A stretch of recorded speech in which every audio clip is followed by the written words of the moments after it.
வணக்கம். மனித நேசம் கொண்ட மதர் கேர் ட்ரஸ்ட் நீண்ட நாட்களாக செயல்பட்டு வருகின்றன. அவர்கள் செயல்பாடு சிறப்பான முறையில் நடைபெற்று வருகின்றது. அதன் தொடர்ச்சியாக சென்னை தரமணி சிக்னல் அருகில் மனநலம் பாதிக்கப்பட்ட நபரை சந்தித்து சீர்படுத்தி அவருக்கு தேவையானவற்றை வழங்கினார்கள். இதுபோன்று தொடர்ச்சியாக பல்வேறு பணிகளை செய்து வருகின்றனர். மேலும் தொடர்ந்து இதுபோல ஆதரவற்ற நிலையில் உள்ளவர்களை பராமரிக்க தேவையான உதவிகள் நாங்கள் செய்து வருகின்றோம். எங்களுடன் இணைந்து நீங்கள் உதவ நினைத்தால் தொடர்பு கொள்ள வேண்டிய செல்பேசி எண் 7845424239 அல்லது 8608530723 மூலம் எங்களை தொடர்பு கொள்ளலாம் என்று மதர் கேர் ட்ரஸ்ட் நிறுவனர் கூறினார்.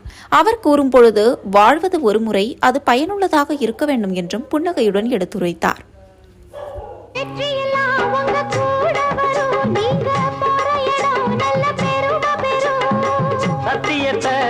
காத்து வரும் அந்த சாமி தரும் பல நூறு வரும். மனசு எல்லாமே கோவிலையா, அதுல நீதானே சாமி ஐயா. நல்லவன்